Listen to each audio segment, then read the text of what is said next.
자, 우리 하나님 말씀, 하나님께서 저와 여러분에게 주시는 말씀은 요한계시록 1장 1절 말씀이 되겠습니다.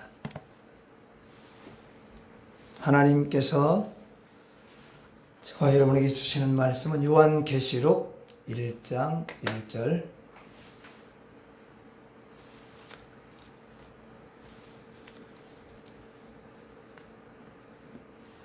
벌써 다 찾으셨어요? 와, 좀 빠르시네. 예. 자, 네. 요한계시록 1장 1절을 같이 읽겠습니다. 시작.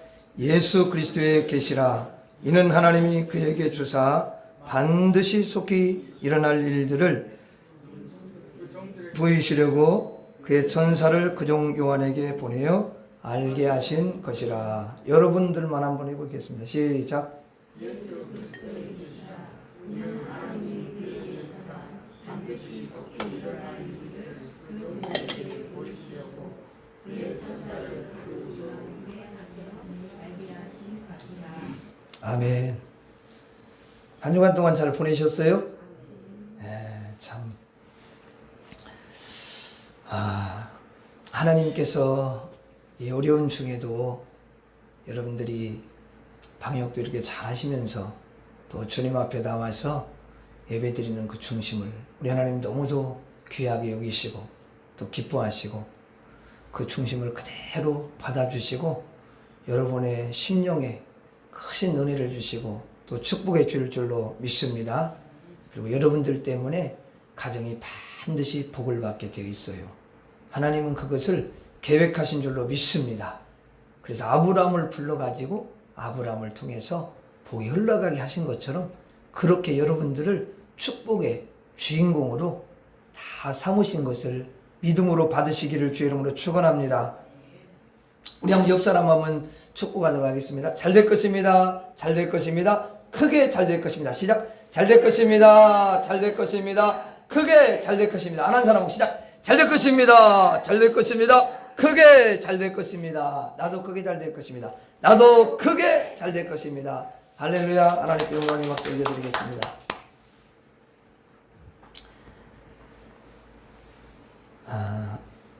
자, 오늘 우리가 말씀을 읽었는데요.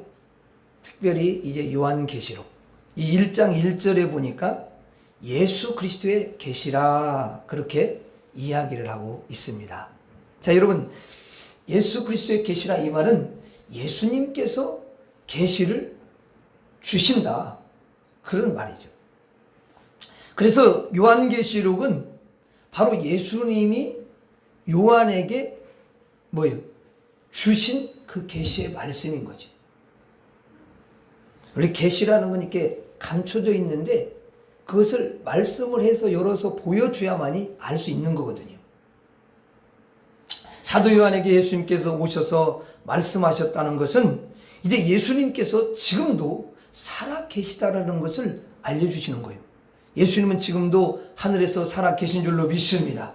그렇기 때문에 우리는 예수님을 믿는 것이고 또 우리도 예수님처럼 영생하는 것을 기대를 하는 거예요. 사실 사람이 죽었다가 다시 살아난다라는 것은 불가한 거죠. 그렇죠? 그런데 예수님께서 사도 요한에게 자신의 모습을 실제 보여주는 거예요. 내가 살아있다 그 말이지. 그래서 12절부터 16절에 예수님이 직접 자신을 보여주셔요.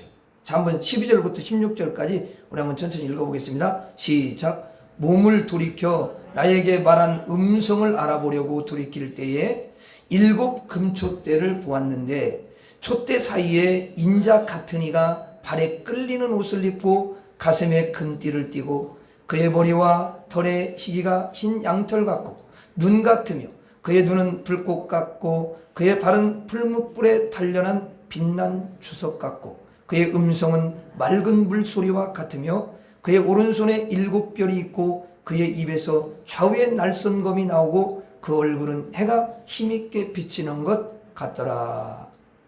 여기에 보여준 예수님의 모습은 상징적이에요. 아직 요한은 천국에 있지 않기 때문에 지금은 상징적인 모습으로 보여주는 것입니다. 그런데 이제 우리가 종말에 천국으로 올라갔을 때는 하나님의 얼굴을 대면할 수가 있고 예수님의 얼굴을 대면할 수가 있는 거예요. 왜? 그 몸이 바뀌었기 때문에, 신령한 몸으로. 그런데 이제 우리는 지금 천국에 올라가지 않았기 때문에, 요한도 마찬가지로 그렇기 때문에 예수님을 직접 볼 수 있는 건 아니잖아요. 하나님도. 맞죠? 그러니까 예수님은 상징적으로 그에게 이렇게 보여주시는 거야, 자신의 모습을. 이게 진짜라면 예수님의 입에서 막 칼이 나오고, 이게 그러면 그게 여러분 사람이에요? 아니, 여러분 생각해보세요. 얼마나 이상하겠어요. 잘 한번 보세요. 너무 이상한 게 많단 말이에요. 그래서 그 전에는 이렇게 상징적으로 보여주셔요. 그러면서 뭐라고 거기에 말씀이 있냐면, 인자 같은 이가 촛대 사이에 있다라는 거예요. 그리고 일곱 교에서 보여주는 건 촛대 사이를 이렇게 거닐고 계신대요. 이 말은 뭐냐면, 예수님은 살아계시다. 죽지 않았다. 그리고 영원히 계신다. 그것을 여러분 말씀해 주시고 보여주시는 거지. 자, 그러면 사도 요한은 이렇게 예수님을 환상으로 이제 보는 거잖아요. 그럼 우리는 뭐야? 우리는 뭘로 보는 거야? 우리는 어떻게 보는 거야? 한번 따라서 하겠습니다. 믿음으로 본다. 믿음으로 본다. 이걸 여러분들이 잘 정립이 되어 있어야 돼. 믿음으로 본다. 그래서 이제 예수님을 보게 되는 것은 여러 가지예요. 자, 그러니까 예수님은 십자가에 죽으시기 전에 이미 영원 전부터 계셔요. 그래서 다니엘에게, 여러분 구약 성경에 그 다니엘에게 예수님이 나타나시는데요. 나타나셔가지고 이 다니엘에게 보여주시는데, 어떻게 보여주냐? 예수님이 오셔가지고 다니엘을 이렇게 만져주셔요. 환상을 통해서. 그리고 이제 십자가에 죽으신 후에 요한에게, 사도 요한에게 나타나셔서 환상으로 예수님의 모습을 보여주시는 것을 볼 수가 있어요. 그러니까 십자가에 죽으시기 전에 예수님께서 모습을 보여주시고, 여러분 십자가에 죽으신 후에도 예수님이 자신의 모습을 보여주신다는 거예요. 그러니까 영원전부터 영원까지 계시는 예수 그리스도를 주의 종들을 통해서 확인을 시켜주시는 거야. 그리고 또 예스겔 선지자와 스가랴 선지자와 구약 선지자들이 여러분 봅니다. 그래서 구약 선지자들 또 신약의 그 종들에게 십자가에 죽으시기 전에도 보여주시고, 십자가에 죽으신 후에도 보여주시는 것은 예수님이 영원하신 하나님이시라는 것을 알려주시는 거예요. 그러면 우리는 어떻게 예수를 보냐? 어떻게 본다고 그랬어요? 그렇지. 믿음으로 본다. 그래서 이 예수님을 보는 방법이 이제 환상으로도 보는 방법이 있는가 하면, 예수님 보여주면 환상으로 볼 수 있는 거잖아요. 직접 보는 건 아니지만. 그 환상으로 보는 방법이 있고, 또 뭘로 보는 방법이 있다? 믿음으로 보는 방법이 있다. 근데 예수님이 뭐라고 하면, 보지 않고 믿는 자가 복되도다. 이렇게 했으니까 어찌 보면은 믿음으로 보는 게 굉장한 이게 은혜인 줄로 믿습니다. 여러분들이 대단한 거야. 저와 여러분들이. 환상으로 보는 것은 아주 특별한 경우에만 이제 보게 돼요. 아무나 막 보는 게 아니야. 그리고 나머지는 모든 뭘로 보냐? 믿음으로 보는 줄 믿습니다. 믿음으로 봐요. 그래서 우리들에게 하나님께서 뭘 선물로 주셨냐면 믿음을 선물로 주셨습니다. 그래서 하나님이 주신 여러분 믿음을 선물로 주셨기 때문에 믿음의 눈, 이 믿음의 창을 우리에게 딱 주셨기 때문에 그 믿음의 창을 통해서, 믿음의 눈을 통해서 누구를 보는 거예요? 예수님을 보게 되고 하나님을 보게 되는 줄 믿습니다. 오늘 이 시간에 예배 드리시는 여러분들은 예수님과 하나님을 믿음으로 다 보고 계신 줄 믿습니다. 여러분들이 믿음으로 여기 예수님과 하나님의 영이 와 계시다는 것을 지금 믿고 있어요. 지금 믿음의 눈으로 여러분들이 보는 거예요. 믿음의 눈은 여러분들의 뭐가 꼭 같냐면 안경 쓰고 계신 분 계시네. 안경이라고 할 수가 있어. 그래서 이 믿음의 안경은 보이지는 않지만 이 믿음의 안경은 내가 만들어낸 게 아니라 사람이 만들어내는 것이 아니라 하나님께서 그 믿음의 안경을 다 주시는 거예요. 누구한테? 예수를 믿는 사람들한테. 그래서 그 믿음의 안경을 통해서 하나님이 주신 그 믿음의 안경을 통해서 하나님을 다 보게 되고요. 예수님을 보게 되고요. 또 보이지 않지만 실제로 존재하는 천국을 우리가 믿음의 안경을 통해서 보게 되는 줄로 믿습니다. 그리고 여러분들이 다 믿어 그걸 알고 있어요. 이미 믿음의 눈으로 보기 때문에 그러는 거예요. 그런 사람들은 이제 하나님과 예수님을 섬길 수밖에 없어요. 야, 살아계시구나. 아니까. 사도 요한처럼 예수님이 살아계심을 여러분들은 믿음으로 지금 보고 계신 줄 믿습니다. 이렇게 계시를 주신 것은 예수님이 죽지 않고 살아계신 분이시다. 영원히 살아계시다. 이것을 우리에게 보여주시는 것입니다.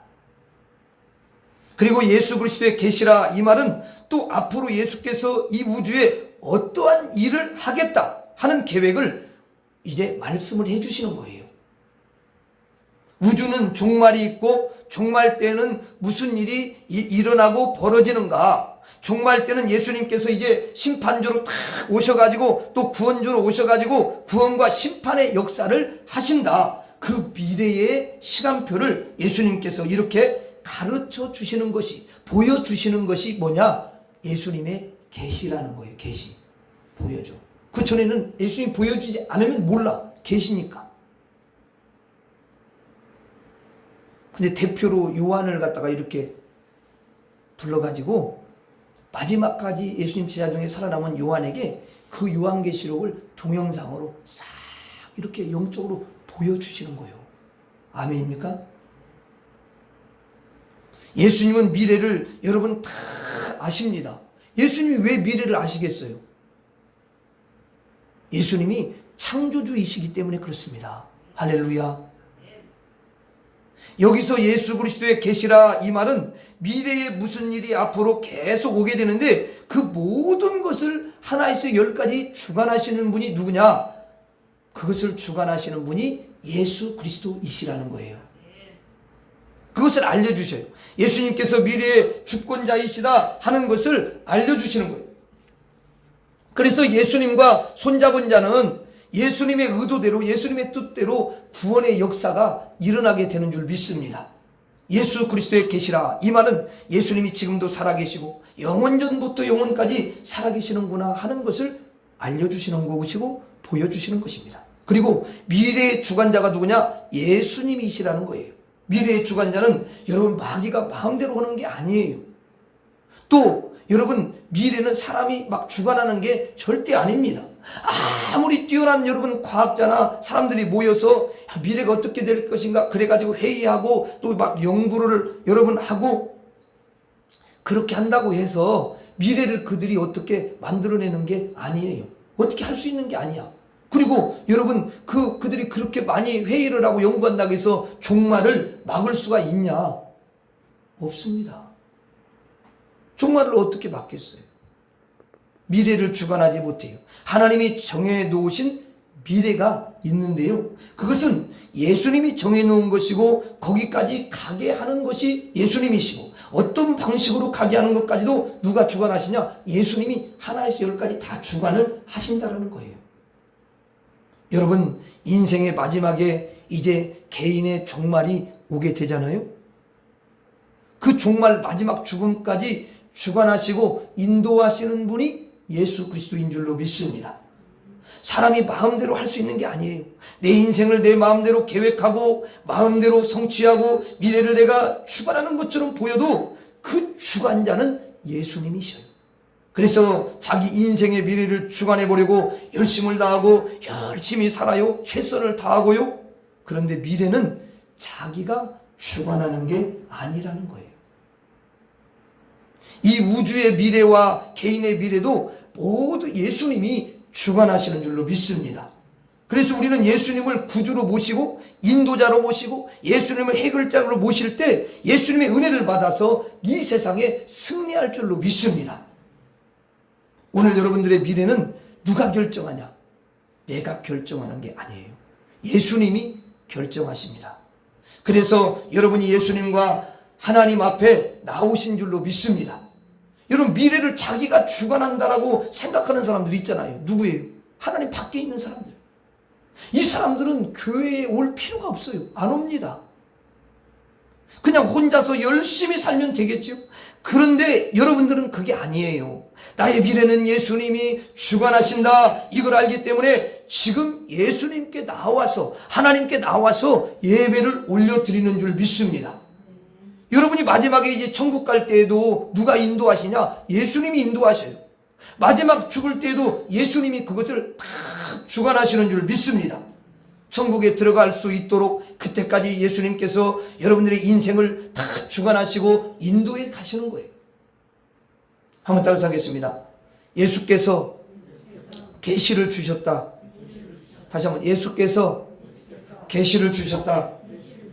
여러분들에게 예수께서 살아계심을 증거하시고 여러분의 미래의 주관자는 예수 그리스도라는 것을 알려주시는 줄 믿습니다.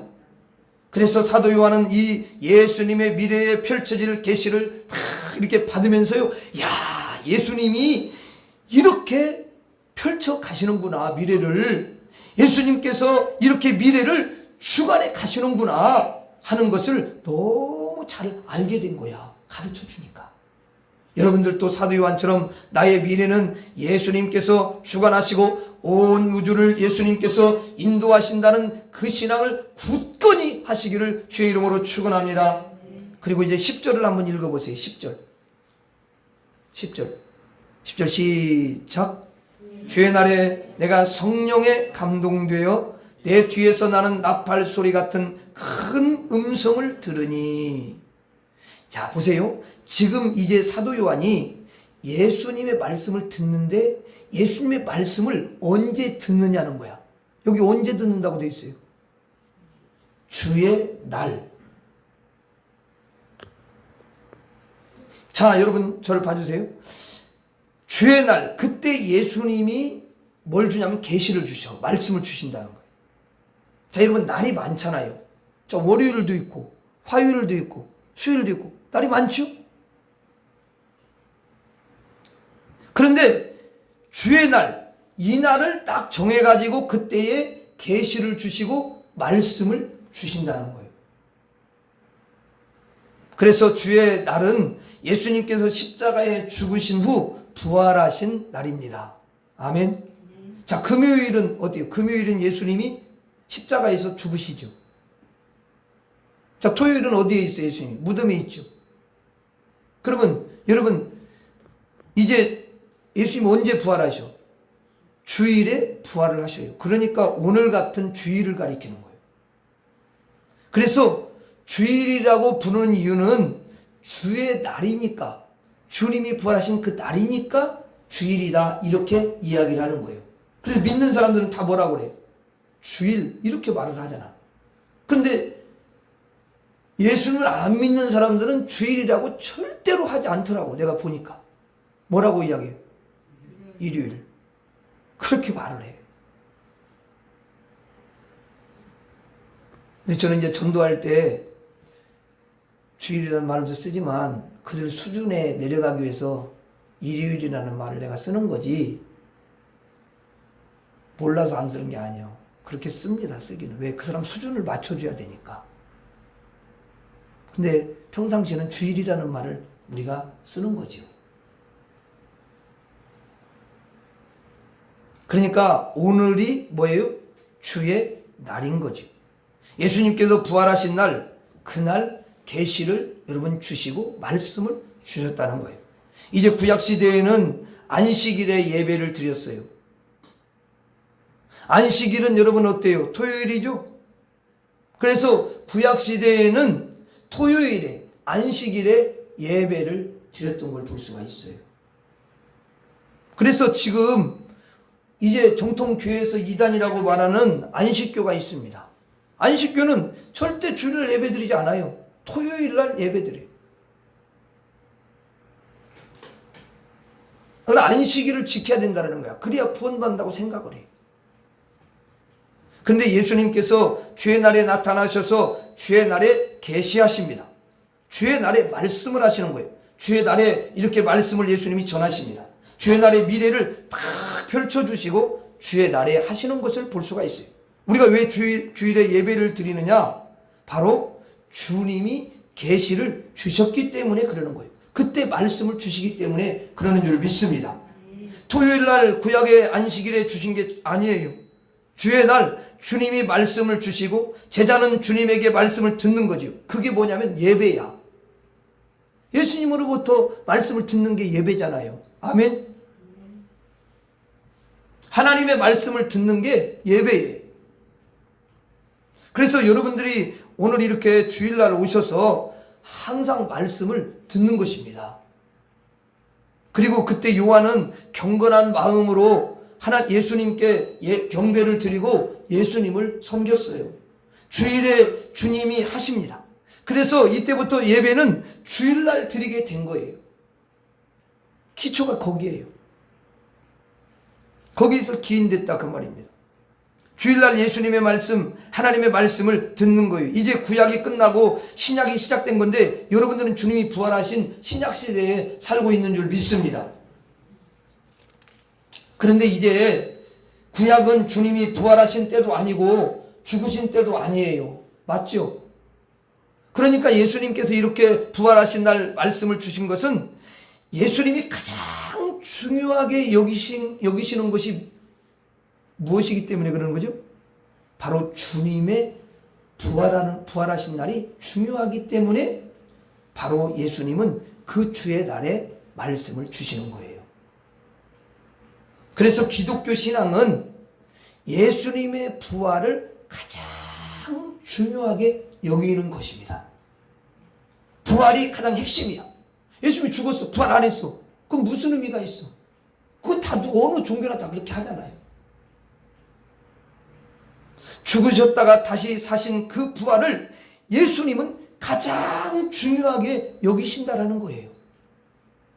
그래서 주의 날 부활하신 날 오셔서 말씀해 주셔요. 말씀을 선포하시고 말씀을 가르치시고 말씀을 계시해 주시고 그 말씀을 꽉 붙잡으라고 강조해 주시고 그 말씀을 잘 듣고 잘 지키라고 당부까지 하십니다. 언제? 주의 날에. 토요일은 예수님께서 무덤 속에 있었던 날입니다. 그래서 안식교는 토요일 날 안식일을 지킨다는 명제하에 예수님께서 무덤 속에 있는 날을 예배 날로 정해서 드리는 거죠. 죽음의 날이에요. 아직 부활하지 않았어요. 주의 날 주님을 찬양하고 주님이 부활하신 날 예수님께서 하시는 말씀을 듣고 주의 날 계시를 듣는 백성은 부활에 참여하게 되는 줄 믿습니다. 부활의 역사가 일어나는 거예요. 이 부활을 예수님께서는 강조하셨고 그 강조하신 이유가 뭐냐면은 내가 이렇게 부활한 것처럼 너희도 반드시 부활하리라 이렇게 선포하시는 줄로 믿습니다. 그래서 주의 날 말씀하셔요. 우리를 부활시킨다는 것을 이렇게 예고하시기 위해서 그렇게 하시는 거예요. 그러므로 주의 날 예배 드리시는 성도들에게 부활의 역사가 일어날 줄로 믿습니다. 주의 날에 부활하신 그 예수님을 만나시는 거야. 그래서 토요일을 안식일로 정하고 예배를 드리는 것은 그냥 무덤 속에 있는 죽으신 예수가 있는데요. 그것은 완성되지 않은 거예요. 미완성이야. 부활의 날 부활하셔서 오신 예수님께 말씀을 들을 때 최종적으로 완성이 되는 줄로 믿습니다. 십자가의 그 사역이 완성되는 거야. 그 부활도 십자가에 다 포함되는 거야. 그래서 여러분 이제 예수님은 주일날 부활하신 날 예배를 드리고 그날에 오셔서 말씀을 선포해 주시는 줄 믿습니다. 예수님의 말씀을 듣는 날, 예수님께서 계시해 주시는 날, 예수님의 계시를 듣는 날, 이게 바로 주의 날이라는 거예요. 주의 날 예수님을 만나는 사람, 주의 날 예수님의 말씀을 듣는 사람, 주의 날 예수님의 계시를 듣는 사람은 반드시 하나님께서 부활을 시켜주시는 줄로 믿습니다. 부활의 역사가 일어나요. 그리고 실제로 또 변화가 돼. 마지막에 죽을 때 종말에 신령한 몸으로 부활할 것이고 이 땅에 사는 동안 여러분들에게 부활의 역사를, 축복의 역사를 계속 주실 줄 믿습니다. 따라서 하겠습니다. 주의 날에 주셨다. 주의 날에 계시하셨다. 주의 날에 말씀하셨다. 11절 한번 읽어봐요. 11절. 시작. 이르되 내가 보는 것을 두루마리에 써서 에베소, 서머나, 버가모, 두아디라, 사대, 빌라델비아, 라오디게아 등 7교회에 보내라 하시기로. 여러분, 사도 요한에게 이 계시를 다 적어서 7교회에 보내라, 그렇게 말씀하시죠. 자, 예수님께서 사도 요한에게 계시를 하세요. 말씀하시는 거죠. 자, 계시하신 다음에 그걸로 끝난 게 아니라 뭐라고 말씀하시냐면 7교회에 보내라, 이렇게 말씀하셔요. 그러니까 이 계시는 오직 교회에만 주시고 교회 아닌 곳에는 계시를 안 주신다라는 거예요. 그리고 요즘에는 좀 덜한, 옛날에는 막 기도만 맨날 쫓아다니는 사람이 있어요. 교회를 너무 등한히해. 그 사람은 교회도 안 나와. 거기서 예배를 드려버려요. 그런 것은 잘못된 거예요. 아멘. 가서 은혜를 받고 그런 건 가능하지만 하나님이 세우신 피값 주고 산 그 교회에서 신앙생활을 잘 해야 되는 거죠. 아멘. 거기서 계시를 주시니까. 그래서 예수님은 예수님의 피값 주고 산 그 교회에 계시해 주시고 거기에 말씀을 해 주시는 거예요. 부활을 주시고 미래를 주시고 승리를 주시는데 어디에 주시냐? 교회에 주십니다. 할렐루야. 그래서 교회에만 들어올 때 예수님의 계시를 듣고 말씀을 들을 수가 있는 거예요. 여러분들은 지금 교회 안에 들어오셨어요. 주님의 계시가 선포됩니다. 주님께서 계시를 받으면, 주님에게 계시를 받으면 여러분들에게 부활이 확증되는 줄로 믿습니다.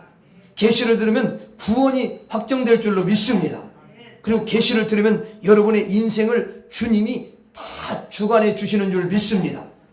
계시를 여러분 들어야 돼요. 계시, 예수님의 말씀, 이 말씀은 교회에만 선포된다라는 거예요. 다른 곳에는 절대 선포되는 게 아니에요. 그런데 그 후에 이제 2장부터 3장에 교회들이 나와요. 그 교회에, 자, 에베소 교회를 비롯해서 여러 교회가 이제 거기에 등장을 하는데요. 먼저 우리가 2장 4절을 한번 보겠습니다. 2장 4, 첫 번째 교회에 예수님이 뭐라고 말씀하시는지. 2장 4절.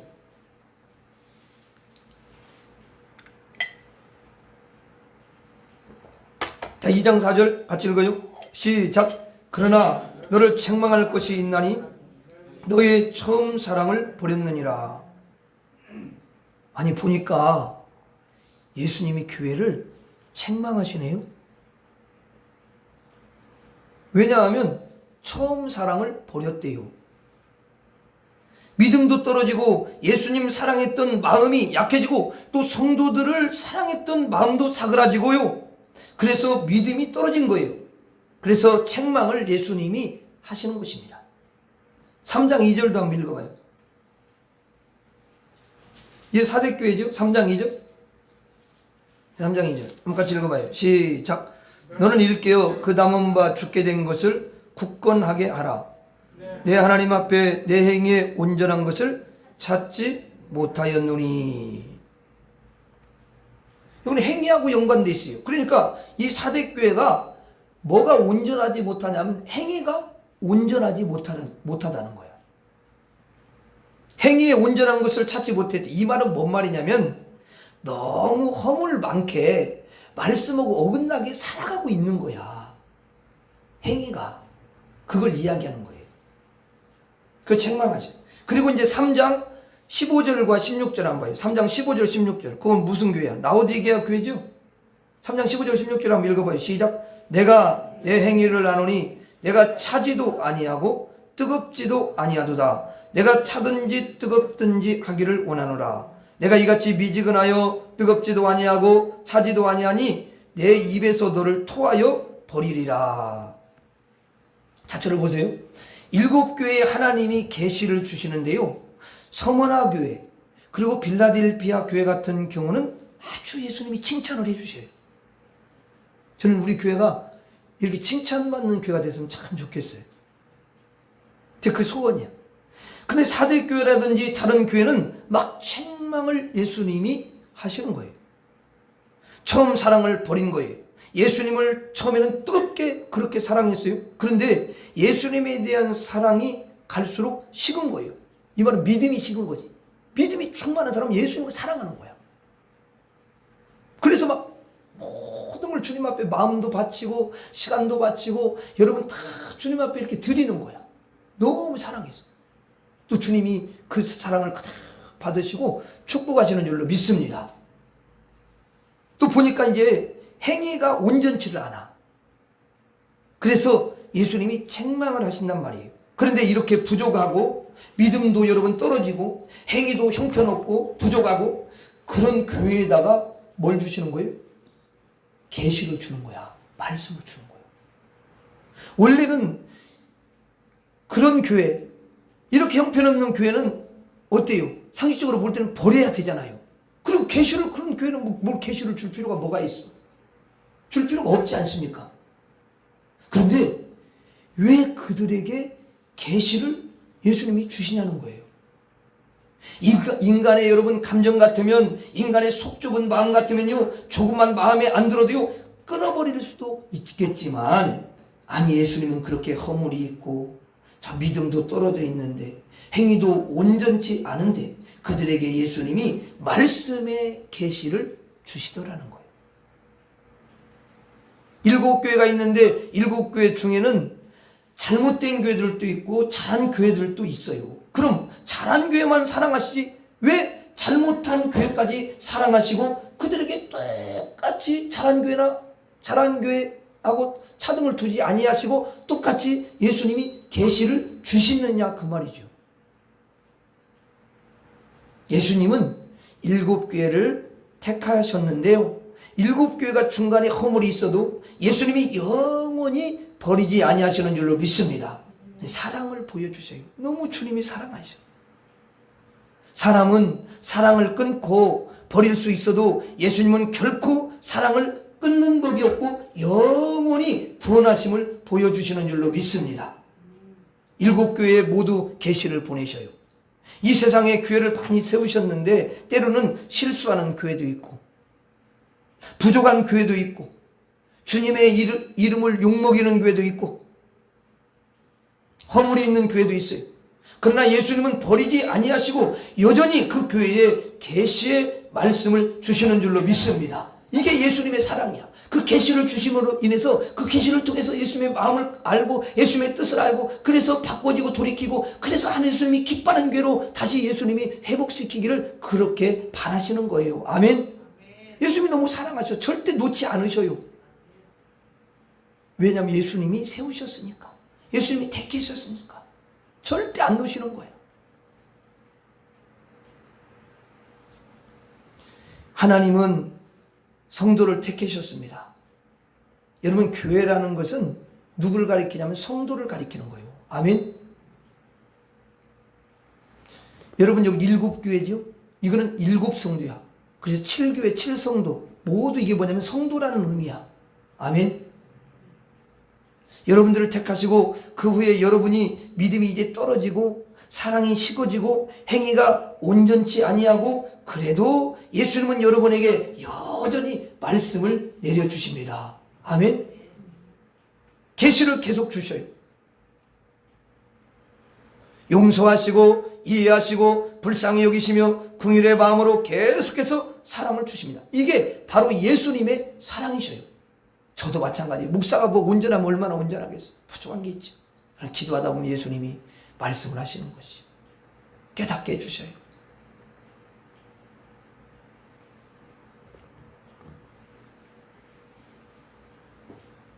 그래서 또 좀 교만할 낌새가 보이면 주님이 기도할 때 겸손해라 이렇게 마음을 주어. 그래가 눈물이 나는 거야. 나 같은 죄인을 버리지 아니하시고 이렇게 사랑해 주시는구나. 그리고 이제 연약하니까 주님으로부터 은혜를 입고 더 힘있게 능력있게 주의 일을 잘 감당하며 주님이 기뻐하는 사람으로, 기뻐하는 교회로 주님이 세우기를 원하셔서 네가 40일을 선포하고 40일을 기도해라. 주님이 그렇게 말씀을 하셔서 40일을 한 거예요. 그래서 어제 바쳤는데 너무 하나님이 은혜를 많이 주셨어요. 그리고 가정 가운데도 놀랍게 하나님 역사하시고 나를 더 온전하게 세우시고 교회를 더 아름답게 세우시기를 우리 하나님이 너무 기뻐하셔서 그렇게 말씀을 주시고 계시를 주시고 역사하시는 줄로 믿습니다.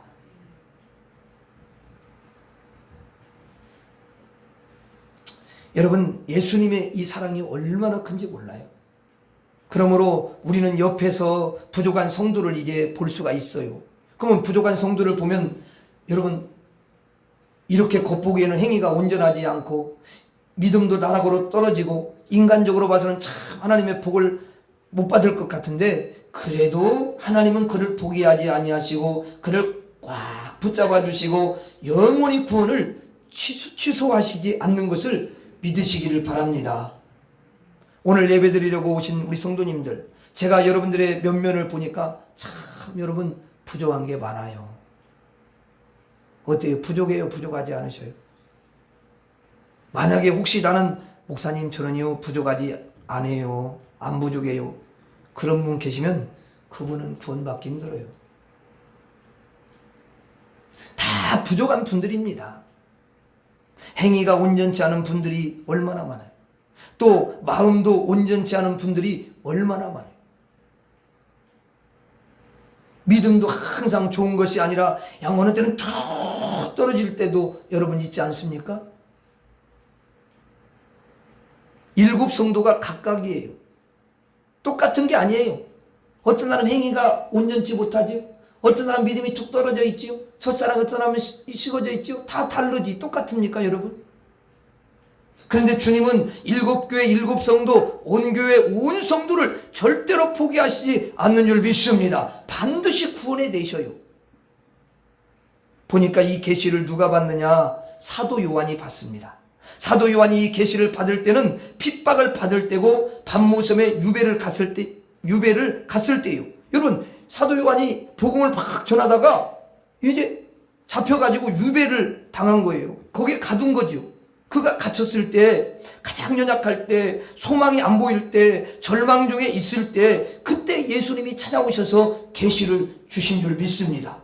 또 이 사도 요한이 나이가 많고 늙었을 때예요. 지금 늙었을 때 계시를 예수님이 주시는 거예요.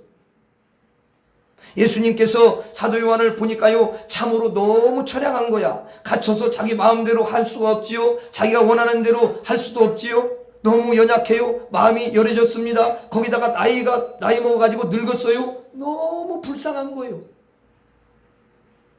그런 자에게 예수님께서 찾아와 주셔서 계시를 주신 줄로 믿습니다. 말씀을 주신 줄로 믿습니다. 여러분이 연약할 때, 핍박을 받을 때, 힘들 때, 소망이 안 보일 때, 여러분이 늙을 때 예수님께서 찾아와 주시고 희망을 주시고 소망을 주시고 용기를 주시고 믿음을 주시고 권능을 주시는 줄로 믿습니다. 그래서 사도 요한이 풀리게 되는 거예요. 예수님이 주신 권능으로 말이에요. 늙었을 때 여러분 주는 거예요. 마지막 인생이 힘없이 늙어가잖아요. 죽어가잖아요. 그때 쓸쓸한 거예요. 얼마나 쓸쓸해. 아무도 여러분 찾지 않아요. 어떤 분이 그러더라고. 연세 드신 분이요 하시는 말씀이 에이 죽을 때가 되니까 친구도 오지 않아. 그렇게 이야기를 해요. 여러분 늙어 죽을 지경이 됐을 때 친구가 왜 안 올까요? 내가 늙어 죽을 지경이 됐는데 친구가 왜 안 와요?